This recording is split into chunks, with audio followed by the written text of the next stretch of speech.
Okay then my friends, so there's one more topic I want to quickly discuss before we put everything together to make a small project using classes and interfaces together. And the topic I want to discuss is the idea of something called an abstract class. So an abstract class is a class that can have properties and methods and can be inherited from by other classes, but can never be used to make a new instance of that class itself. So take this menu item class, for example. Why do we have it? Well, we have it because we said that in the future, it might be that we have other food items as classes, as well as the pizza class. So for example, a burger class or a noodles class, etc. And all those other food classes would have those common properties, a title and a price. And where we have multiple common properties across different related classes, it made sense to have a parent class with those properties defined in it, so that all the other food classes could extend that parent class and inherit from it. And also, any common functionality within those food classes could be placed inside the parent menu item class. So that's why we made that menu item class as a parent. We didn't make the class so that we could make new menu item objects using this class, because on its own, it doesn't really mean much. So we only use this menu item class as a parent to inherit from, and nothing much more really. And when that's the case, when we don't need to instantiate a new object using a class, then that class could be an abstract class, one which contains functionality that can be extended by other classes, but cannot be used to create new instances of that class. I hope that all makes sense. So, the way we make an abstract class is just by putting the abstract keyword in front of it like so. And now, if you were to try to make a new instance of this class by saying const item is equal to new menu item, like so, then you're going to get a big fat error because we can't make instances of an abstract class. And again, this just kind of creates a black box around our code so that if we made some kind of service for an application, we're only exposing the things to other developers or even ourselves in the future that we need to.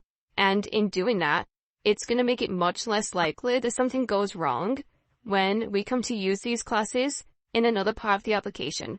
So we've made this abstract class. And when we have an abstract class, we can also make some of the methods and properties within the abstract as well. What does that mean?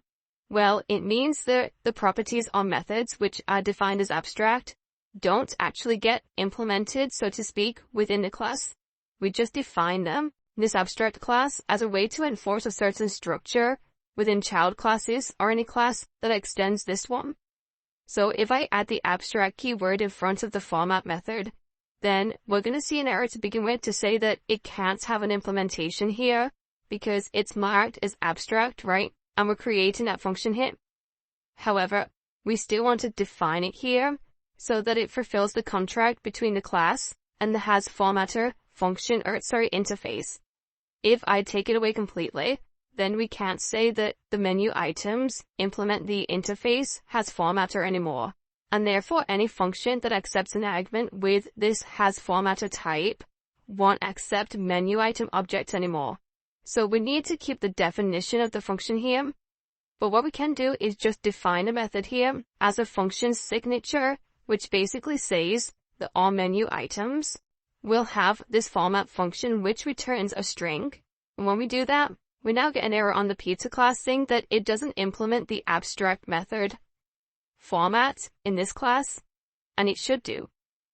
So like I said, when we make an abstract method in a class, it means that any class that extends this abstract class must implement it according to the function signature defined here, and it must return a string.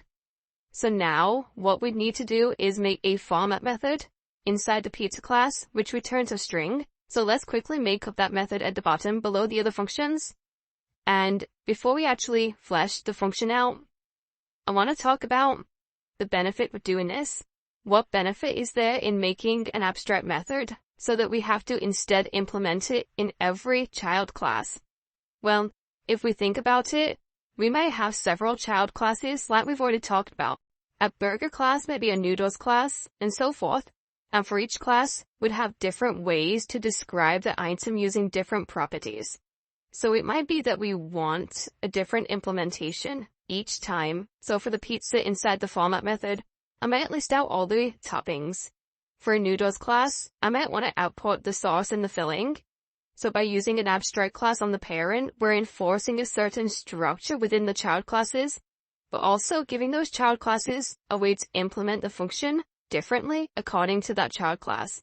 Alright, so that's the bit of theory out of the way. Now let's flesh out this format function for the pizza class.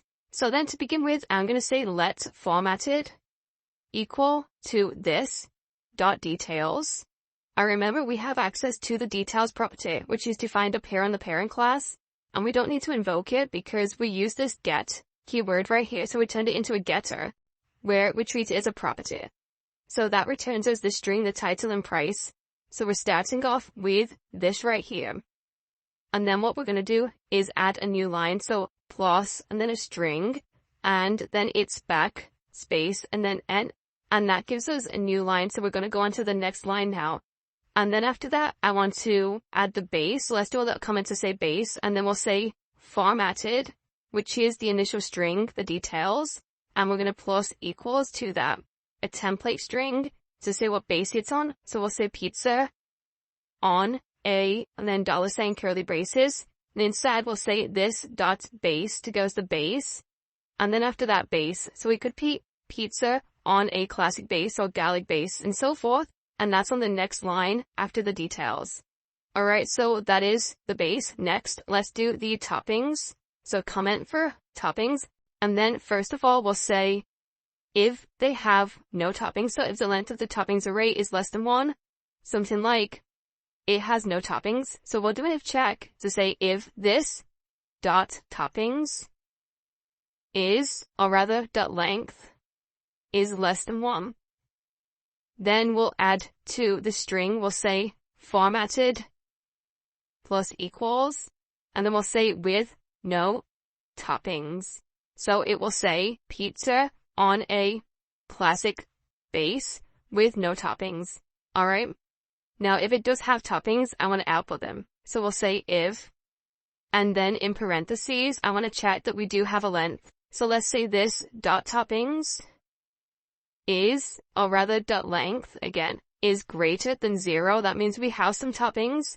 Then we'll take the formatted string that we have so far plus equals, a template string, and then we'll say with, and then we want to output the toppings. So we'll say $, curly braces, this dot toppings, and then we're going to join them because currently it's an array. We want to turn that into a string. So we use the join method, and we join each element in the array in the string with a comma and then a space. So we're going to go from the first element, then a comma, then a space, then the second element, then a comma, then a space, and so forth. And we're adding that onto the formatted string. Eventually, all we need to do is return this because we need to return a string right here. So we'll return formatted like so. Alright, so we still have this print formatted function down here, which accepts a value that implements has formatter. Now, Pete objects do by proxy because the parent class does.